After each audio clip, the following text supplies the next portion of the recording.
Good morning, everyone. My name's Shelley Walters. I'm actually a former student.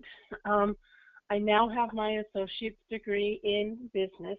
A lot of that has to do with the ability to write. When I started down this journey, writing was not something I could do very well. That's one thing writing for Women's Perspective helped me improve that writing and give me the confidence that I needed. And after a couple of times in getting more involved with We Learn, I decided to, at that time, to go back to college, and the writing really was the key. Marie?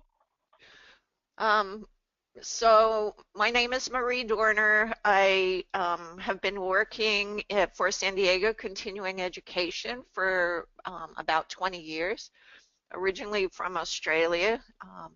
But for me, I'm a learning disability specialist and working with people in their high school GED classes, and it seemed like writing was the most frustrating thing other than math that people had trouble with, and I am not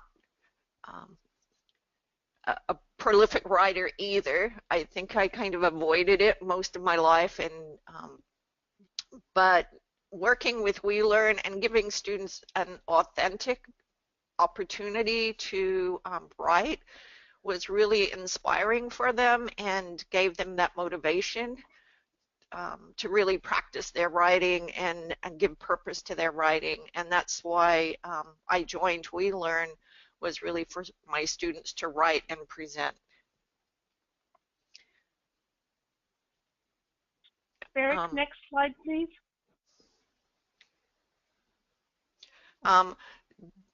One of the things that We Learn does is publishes a journal every year. It's called Women's Perspectives. It's a journal of writing by learners at all different levels. The topic for 2017 is striving for peace. We're living in a world where peace is hard to find, so we were really thought that this was a good way for students to really investigate how they can maintain peace in such a violent world. With the Women's Perspectives call for writing, we have pre-writing activities, and like I said, the authentic writing leads to motivation and relevance. If you want to find out more about Women's Perspectives, we started a Weebly page this year. It's Women's Perspectives 2017.weebly.com. At that website, it has the call for writing and the submission information.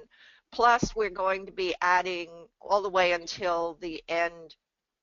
The due date is March 30th, and we'll be adding new lesson plans and pre-writing activities throughout the next month or two. Next.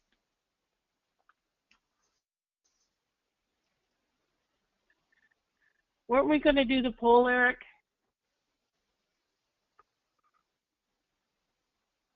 I can launch the poll whenever you want me to. Do you want me to launch the first poll? Okay, yes. Okay. Yes, please.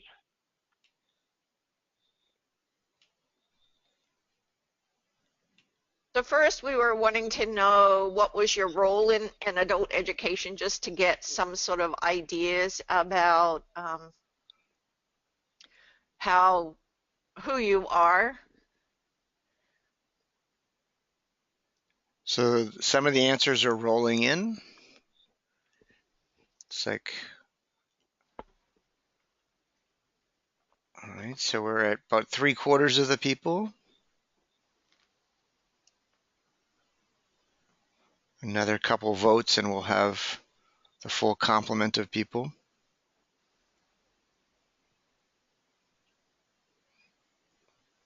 All right, I think we may be at our maximum here. So these are the results.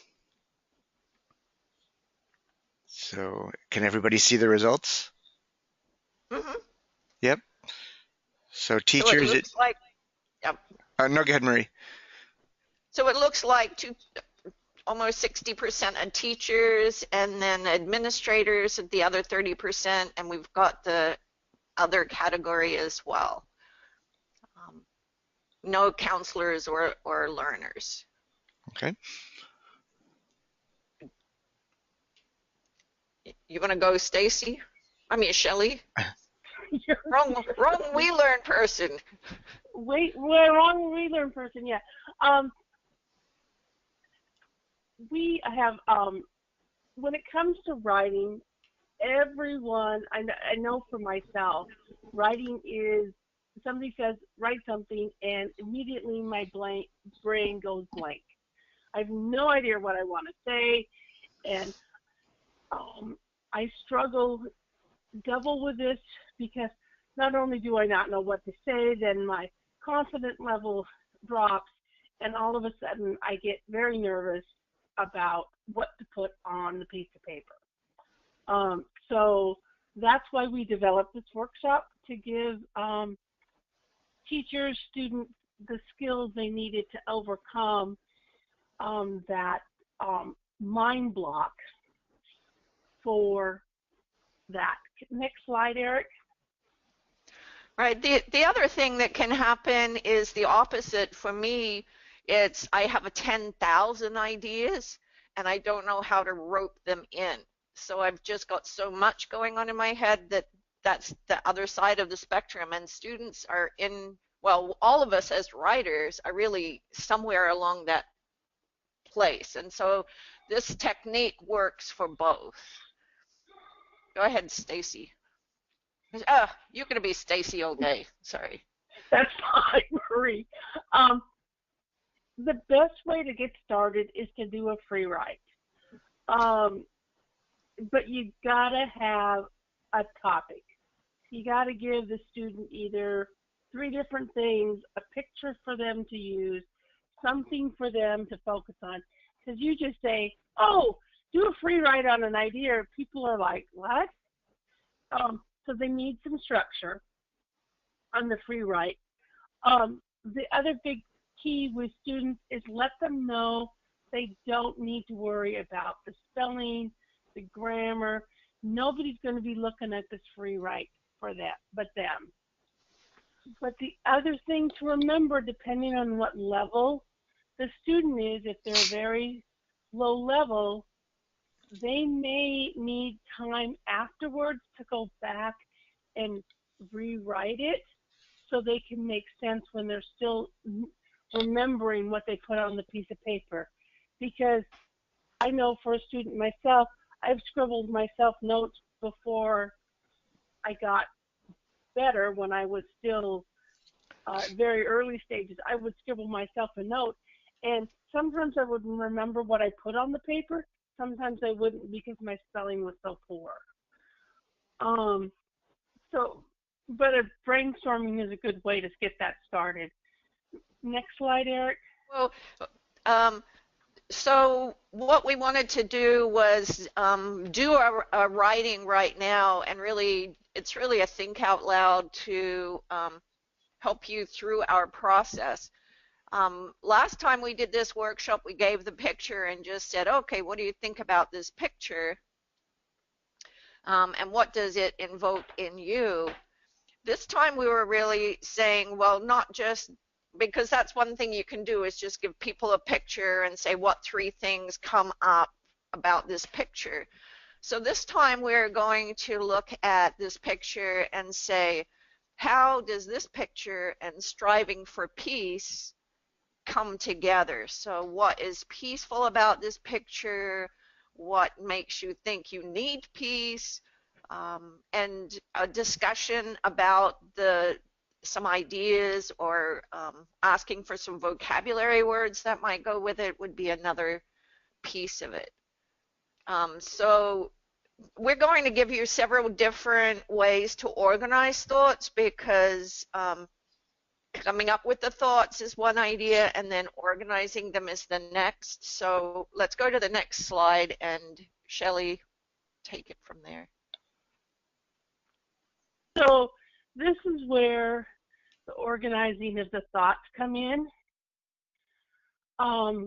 because you might be striving for peace, might be your center thing, but then you have to figure out what are the things in the picture that, for me, mean striving for peace. So Eric, if you click, it will put the striving for peace in the middle. So it could be clouds, might be very peaceful sometimes watching the clouds. It could be the colors, because the colors, or the sunset, or emotions. The sunset, when you see it, might be very emotional for you, or relaxing. Eric, I think you just need to keep clicking, and then they'll all, there we are. Thank you. So the ideas are just, sorry, the ideas are just out there right now, not organized. So for this bubble map, it's really important just to generate ideas and not so much to worry about how are you going to put them together.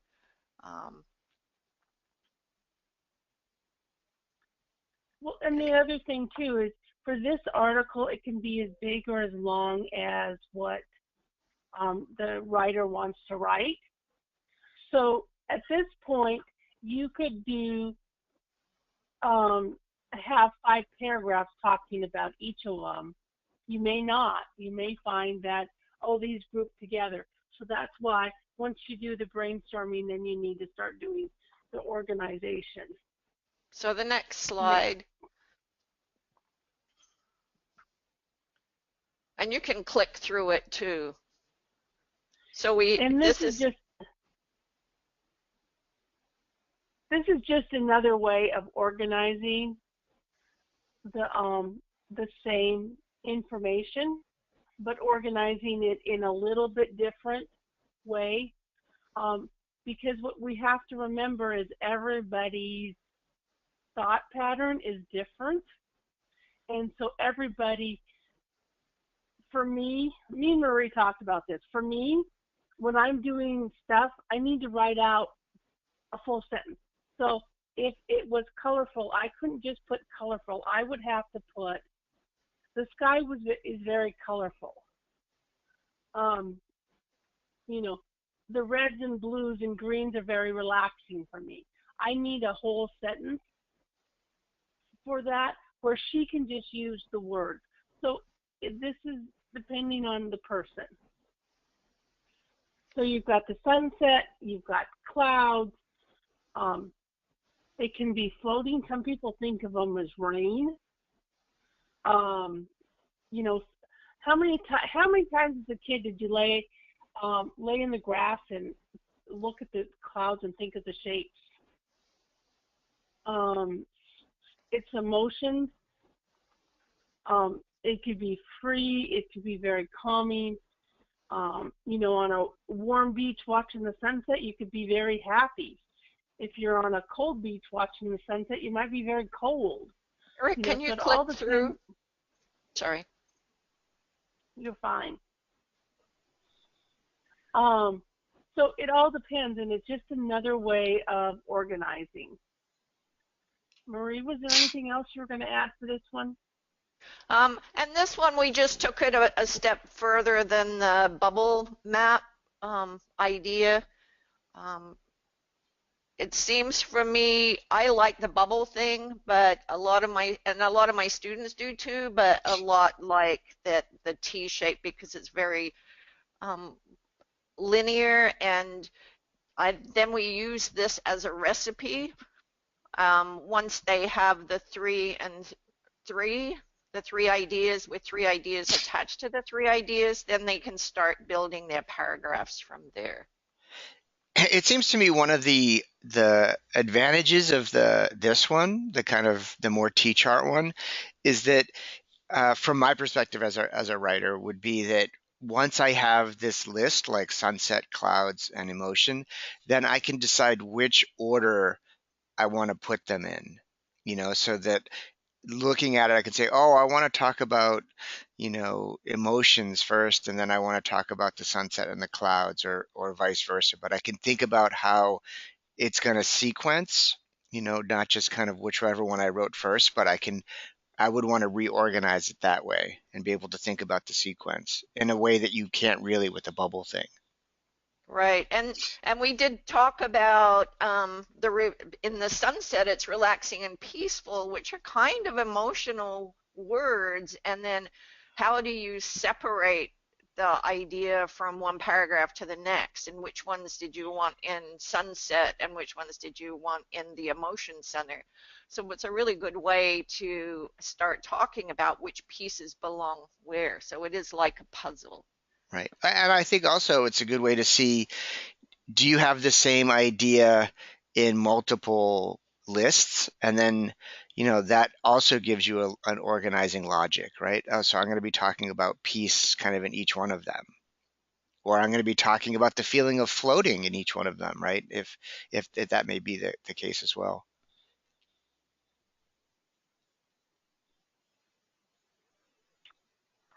So the next Um, sorry. no, you were fine. That's where I was going to. Linear versus holistic writers. So we've already sort of, but we sort of talked about linear versus holistic thinkers. Some people think very linearly in a straight line. They need that T grid.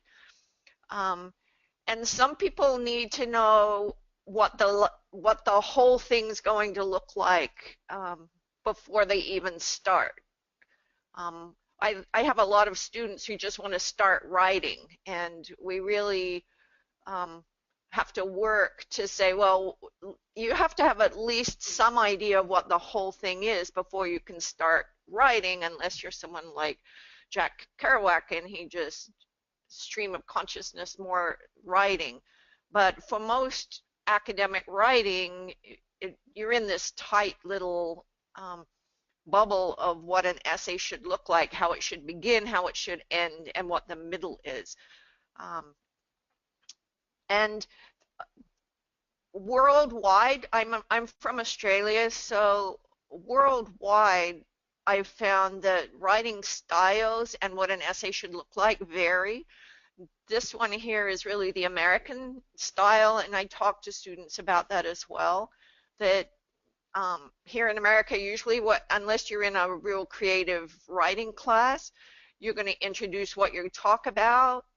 You say it, you give examples, reasons, or details, depending on what type of essay you're writing, and then summarize what you said. And for a lot of students, this seems very repetitious, but once you kind of get the hang of it, then it sort of falls in place. And but giving that whole idea of what the whole essay should be is really helpful to students. And it really does make a difference when you get to the college platform. Most of the classes that I went to now, granted, it's been about a year and a half since I've been out of college, but they still really wanted you had to have your beginning paragraph that talked about what the whole thing's going to talk about, and you had to have the conclusion at the end. So it's a really good skill for them to have now, rather than waiting till they get to college to have this. You want to move on to the next slide, Eric? So this is another way to think about how to organize, and that is using your hand. I tell people it's the only cheat sheet you can take into the GED or HiSET or TASC, whichever, or GRE, whatever exam you're taking. And you can use this for a paragraph or an essay. We'll do the essay later, but using it for a paragraph, you have the thumb is your introduction or your topic sentence. The three fingers make your detailed sentences, and then finally your conclusion. Let's do the next slide, and we're going to write an essay. We're going to write a paragraph, sorry. Shelley, why don't you go for it? So your introduction is just simply what you're going to talk about. So Julie's walking to the store, and on her way, she saw kids fighting over a kite. She stops to watch them. So that's what she's going to talk about. She's going to the store, and this is what she sees and what she's going to talk about. Next slide. So the next sentence, she tells about what the kite looks like, which was talked about in the first sentence. Here you don't want to throw something else you didn't put in that first sentence, so you want to make sure your 3 sentences match what you had in your first sentence. The kite was blue and white with a red tail. Next. You want to move? Yep. Thanks, Marie. She watches as one kid was trying to take the kite away from the other kid. So it's talking the same thing. Next.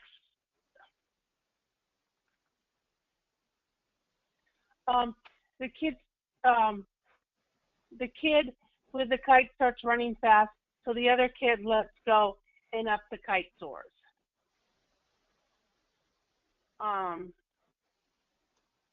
And then the next one is your conclusion sentence, which is Julie was glad the kite flew into the sky and hoped the kids would start sharing.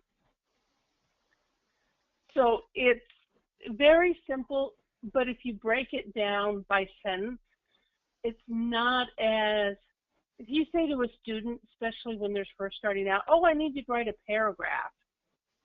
Paragraph? Oh, what's a paragraph? I don't, but a sentence, most people can feel comfortable writing a sentence, and then it shows how they flow together.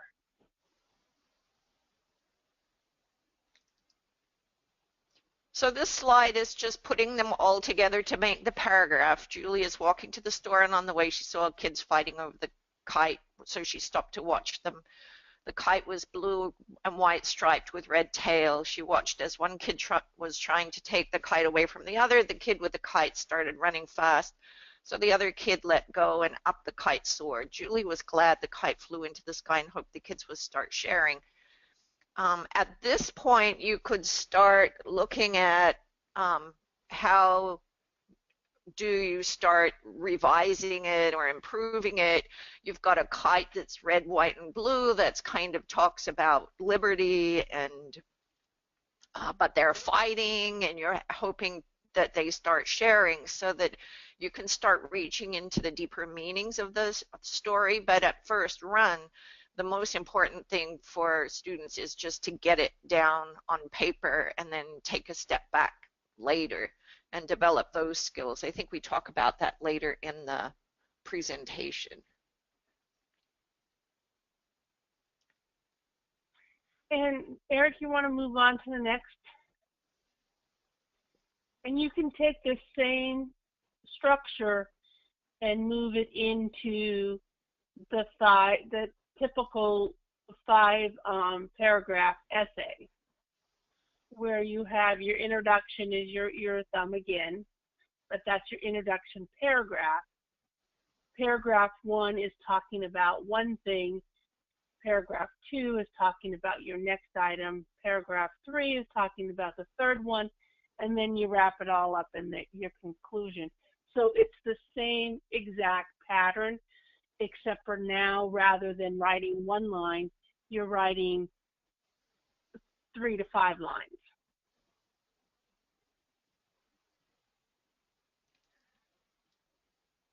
So now we're going to write, we're not going to go all the way writing the paragraph, but we'll talk about how to build the paragraph up. We were going to start using the paragraph we already wrote as our introduction, because it's already got the 3 topics. So Oops. So we can sort of, once we start with the paragraph, we can look inside of the paragraph and um, see what do you think paragraph 1 would be about? What do you think paragraph 2 would be about? And paragraph 3, and then how do they all fit together so that we could expand on this writing?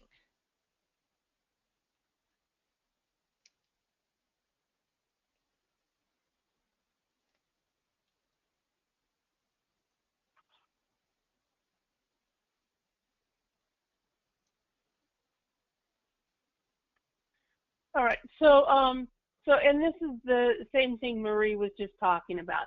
This is using the 3 things to come up with your 3 middle paragraphs. You want to move on to the next one, Eric?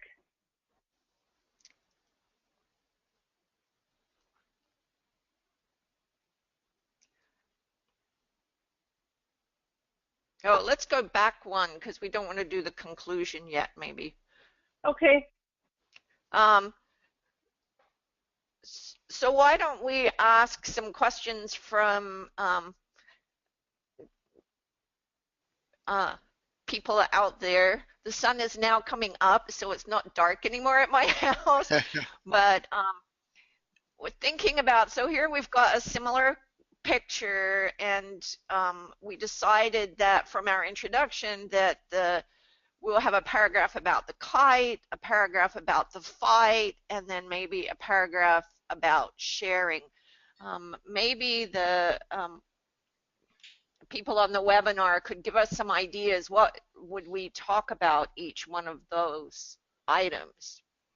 Right. So, again, you can do that by using the question section. So you type it in there and I'll read them and monitor them as they come in, and I can read them out loud and also kind of synthesize any that might seem to talk about the same point. You can also raise your hand if you want to say it directly.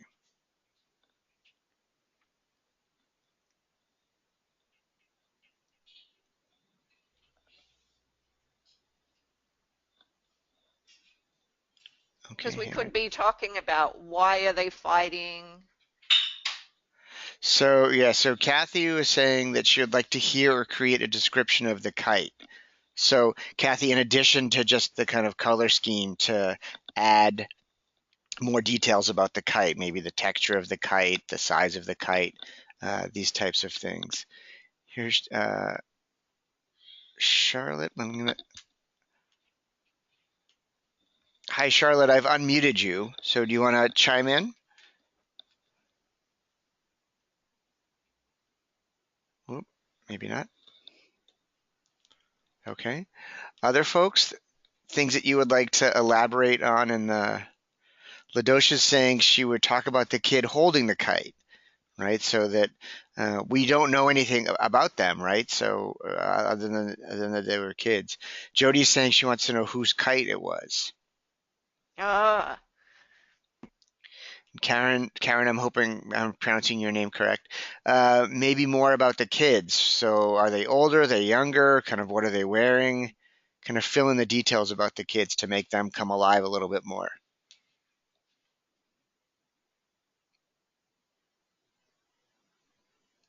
I would wonder about the fight, right? We use that word a lot, and so I would want some details about maybe what the fight looked like or sounded like. Was it kind of a pushing and shoving kind of fight? Was it a staring at each other kind of fight? Leslie said that what was it about the kite that would lead the children to fight over it, right? Why fight over this kite? I think these are all good details. and I think it's cool because in my mind the kite kind of won. It escaped from all of them and went flying in the sky, and then how did it get resolved? And I think that's a big issue for today's society in general is did Julie step in as a bystander or did the kids resolve it themselves? So this would make a really good classroom discussion. before people went forward and writing. Sometimes I try and mix it up in my classroom so that students sometimes are just free writing and sometimes we write an essay together. Probably fairly regularly. We have an open entry, open exit system, so we have new students arriving all the time. And usually the first time or two, they really appreciate writing together. But it's kind of mix it up so that it stays interesting and fresh. And I think students come up with amazing ideas, and then and no idea is wrong.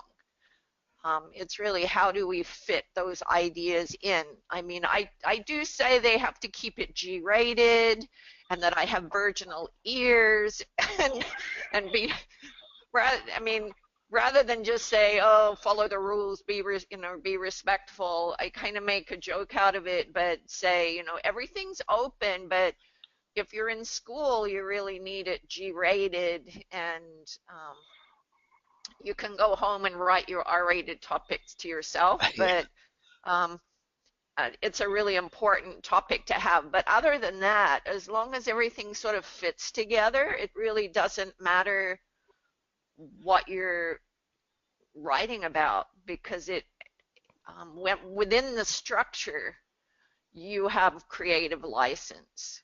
So it's pretty exciting.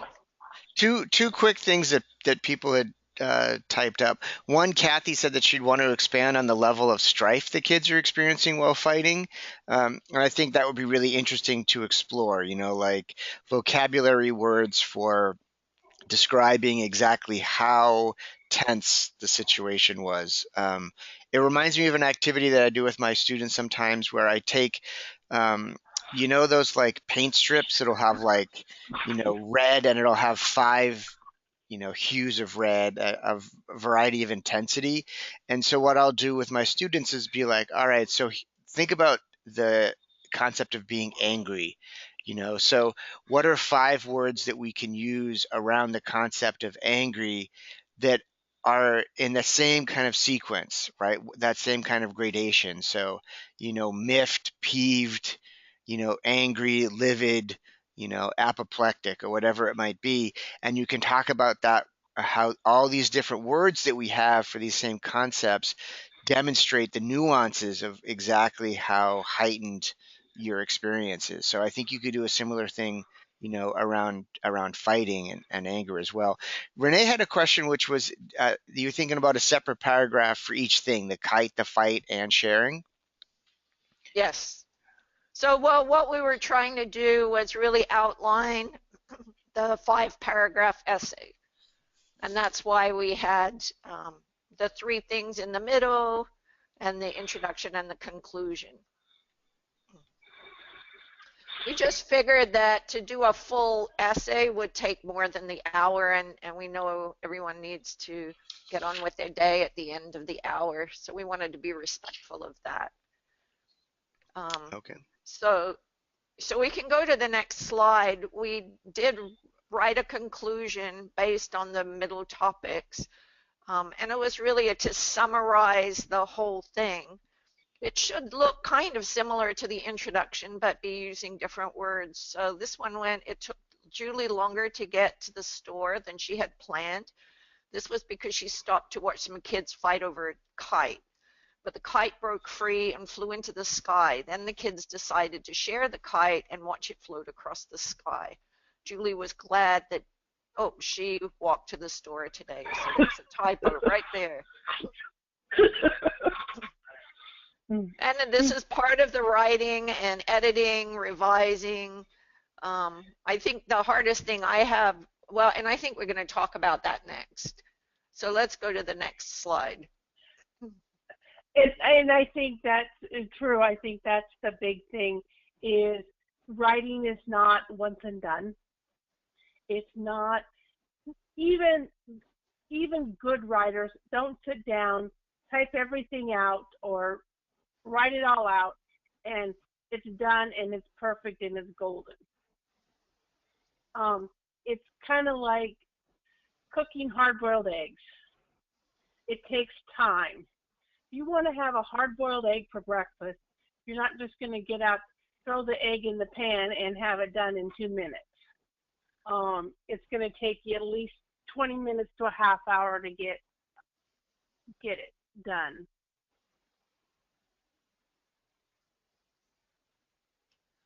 Next slide. So the revise and edit, I think the biggest issue that I have, other than what Shelley said, when people write and you can't read their writing and they can't remember what they wrote, that's the one extreme, I think, of writing. And it's really figuring out individually, you know, which students do you go help first? So maybe that person who can't read their writing and can't spell anything, that's the first person who you go to just make sure that their ideas are still fresh in their mind. Then as figuring out how do people develop structure into how they're revising. I mean, a lot of people revise by just rewriting the whole thing, and they start revising everything. And it's like, no, you've got a good bones. You just want to flesh out the bones. I think they said that Bill Clinton would have a speech writer, and then he would practice speaking for a couple of days. Sorry. And he would change it and change it and change it. And by the end, there was no trace of the original speech left. Usually I say we don't have enough time. If you're writing a book and it's going to take you 5 years, you can deal with that kind of revision.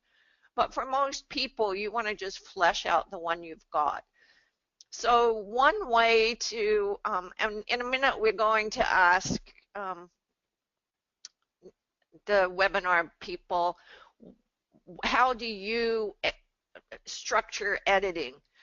This one I put here is called COPS. So you would go check capitalization, check organization, check punctuation, check spelling. The newest one I heard was read your writing backwards, and that will help you find those words when you write the as the repeated words or words you think you put in but you didn't put in. Reading aloud or getting a computer to read aloud for you would also take care of that.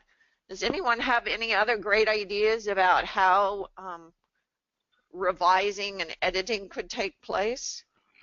And again, either raise your hand or use the question area. Eric is going crazy. Oh, okay. All right, so I'll switch over. Is that better? Yes. Okay. So you can either use the question section or raise your hand. I'll second that reading backwards. I think it's a really good way to look for spelling and punctuation and that type of thing, because you're no longer reading the paper that you have in your head, right? So if you've worked on it for a while, you think you have a good sense of the paper and you're not really reading what's on the page anymore. You're kind of reading what you think is in your head. Charlotte wonders if do you allow technology for COPS?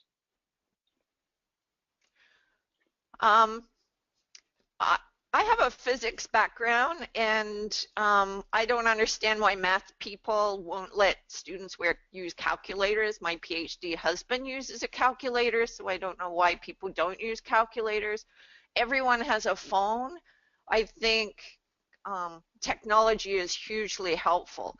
Although if they're doing the GED or HiSET or TASC, they have to know what are the rules for that, and so that I use that be my guideline as to, you know, what are we preparing for, and if you can use technology for your end product, then I would go for it. But I think in this world, not to use technology is just limits so many of our students. The technology is so freeing. In a similar way, Ladosha's suggestion is to read out loud into a voice recorder.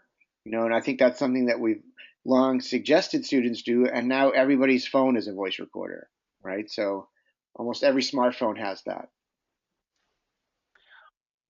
Well, and me as an adult learner, what I have found, my biggest error, and caution students on this, is my biggest error is I type on the computer. And I use spell check. And sometimes the word that I choose on spell check isn't actually the word I meant to use, because they're similar spelling. So having somebody else read it or read it out loud is a really good way of catching those, oh, you just totally put in the wrong word. The other one for me that I forget a lot is my S's. So reading it backwards is a good way, but sometimes it's having somebody else take it and read it. Or another good way too, Eric said, to get it out of your head, is put it away for 2 or 3 hours. Then come back and reread it, and don't read the whole sentence, read it a word at a time, because then you're not jumping ahead, and sometimes that helps me. I've had some teachers and students and family members who say, well, when you use the technology, you're not reading for yourself, you're not doing it for yourself. But I've had students come in who are almost non-readers, who by using the technology, their reading they were learning to read by doing the writing and by using the technology. So it's not a spelling test, but it's testing your spelling every second that you get those little red lines under your work. So it's kind of forcing you to learn to spell, and to see what the good spelling is. And a lot of the research says that the immediate feedback and the good examples of correctness really help you to learn and move forward.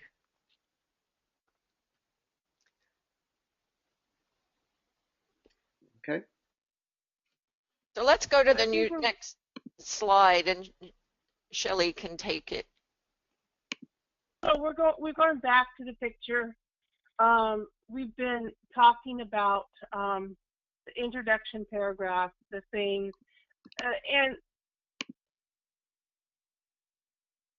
so it gives you a good, but you could use different sentences. We've talked about the different ways to create the paragraphs of the hand, with you using the introduction, the conclusion, but you have, so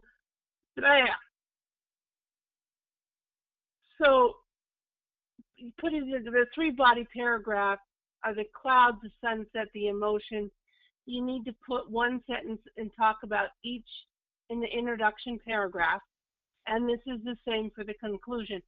The key to this is use different words. So if you said the sunset was beautiful, you might put down below the sunset was pretty. So just use different description words so it doesn't appear that you're talking, you're not using the same word, so people don't feel like they're just reading the same thing over and over again. And most paragraphs should be 4 to 5 sentences. Right, and this is really for the adult learner, and I usually talk about that they can use the same exact strategy for a college essay, and once you figure out how long the essay is, you just expand those same pieces. So instead of 4 or 5 sentences, it might be a whole page for your second major point.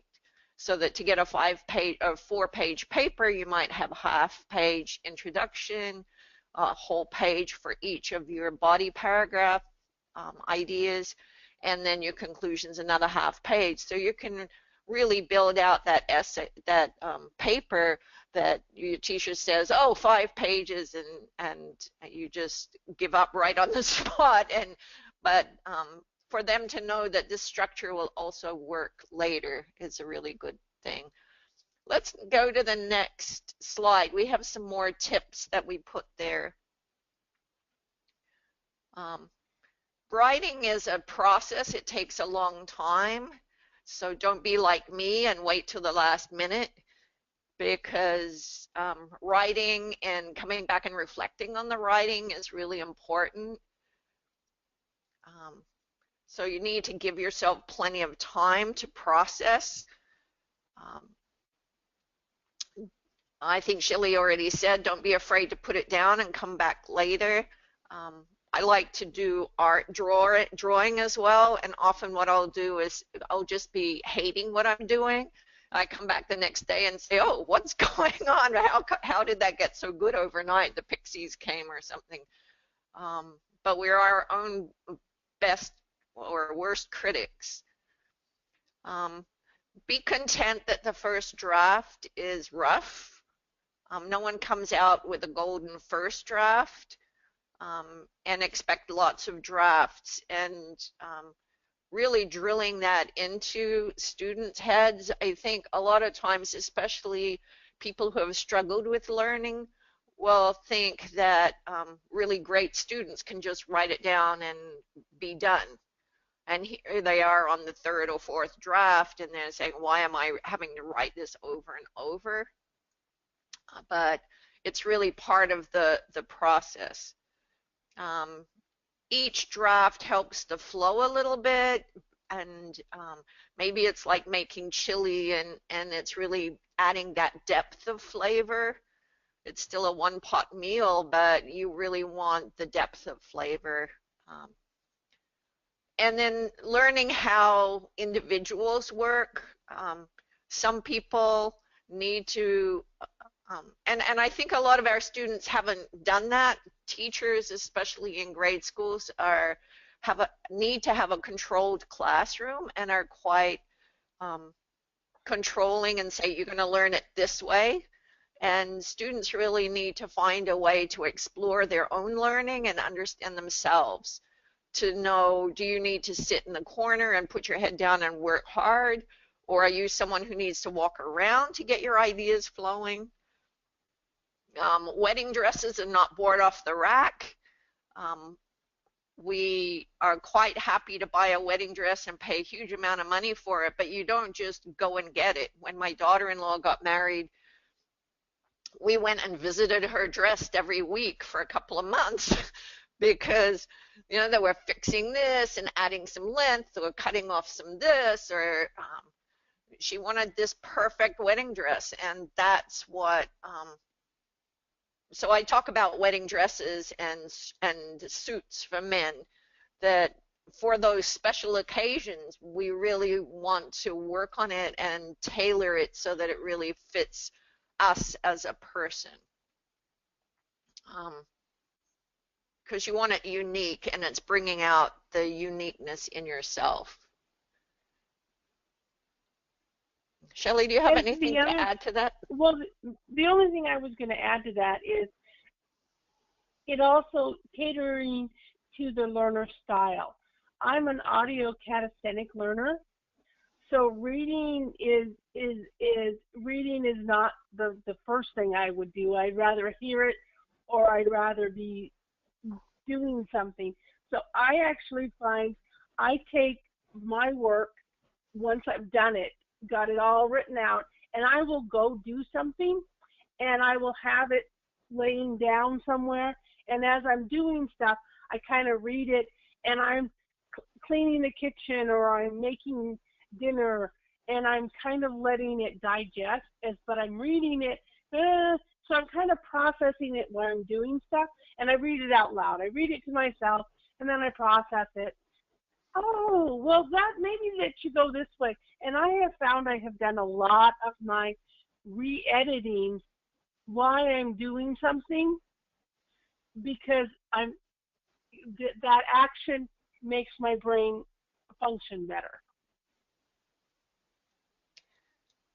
Okay, so we have about 5 minutes left. So the last few slides are some of the materials that come with Women's Perspectives. Women's Perspectives will showcase original writings and artwork by adult literacy basic education students across all levels. Student writers and artists are encouraged to reflect and share ideas on the theme striving for peace. So what we've done is puts together some ideas, and these are on the website, and there'll be more coming. So here are some prompts to start the discussion.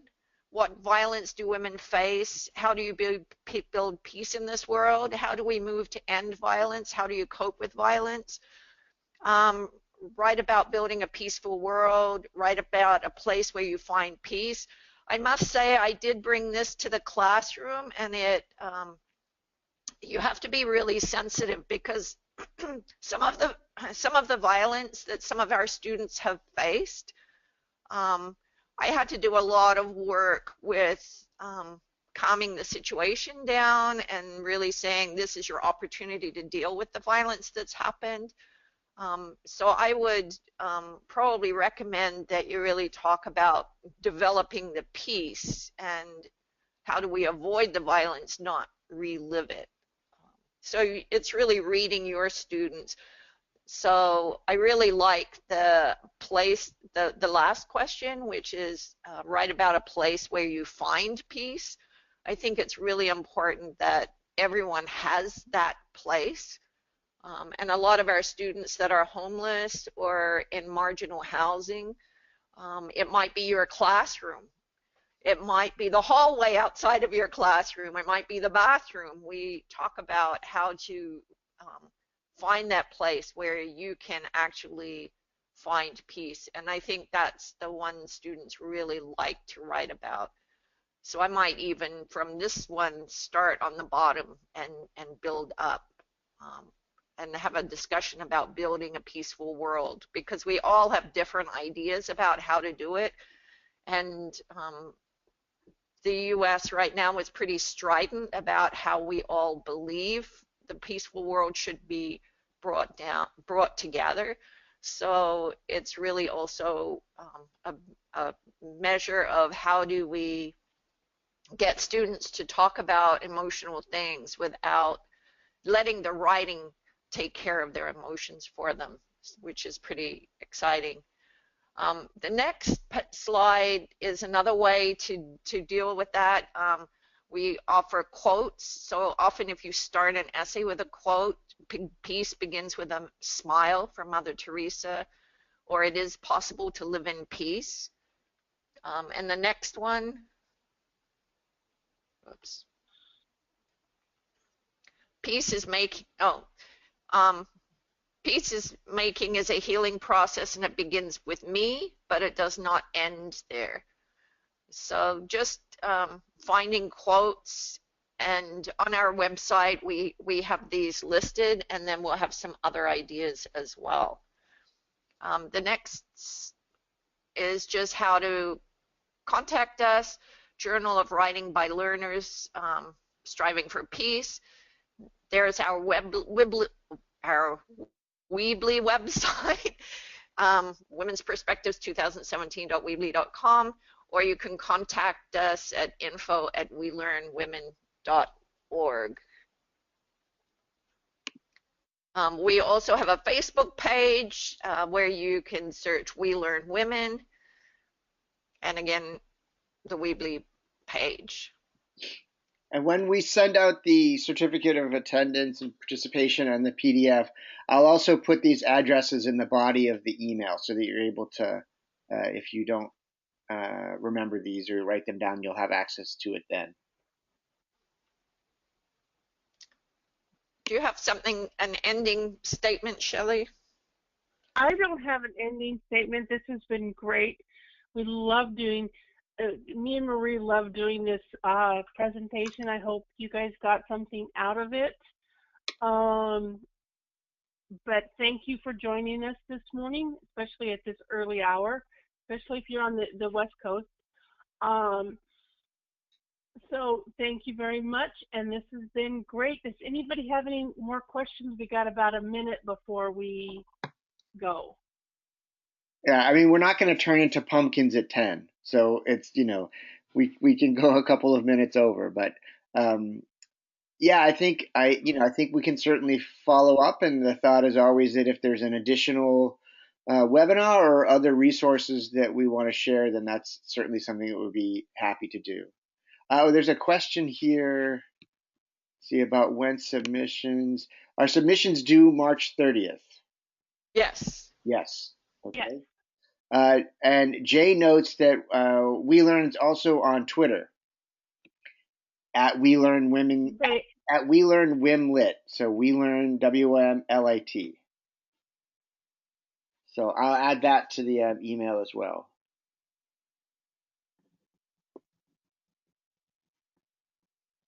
Oh, I never thought of that. I should put that onto our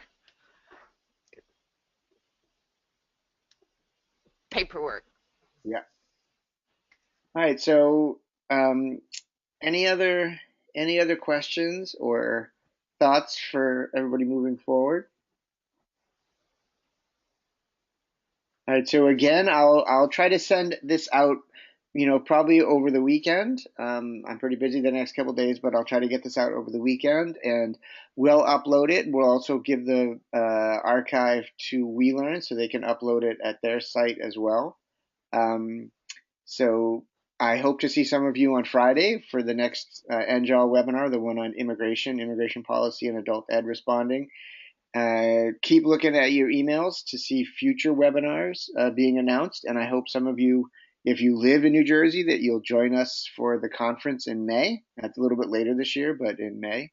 Um, and we're always looking for ideas for webinars to know what people want to work on. And if you like to host one yourself, I can walk you through the process of getting you set up. And as with this one, kind of run technical interference in the back and chime in when it seems necessary. But certainly, I think today was really productive and I think very, very helpful. So I'd like to thank Marie and Shelley and Stacy, apparently, who was here occasionally. So, so I'd like to thank all three of them for joining us and making it a very, very productive webinar. And I'd like to thank everybody who participated for sharing your ideas and joining us this morning. So I don't know if anybody has any other last minute thoughts. I think we'll sign off. Yes, thank you and very thank much. you, Eric, for the wonderful job you do. Oh, no problem. No problem. Thank you guys for the work that you do. I'm glad that WeLearn is still contributing and around to help people.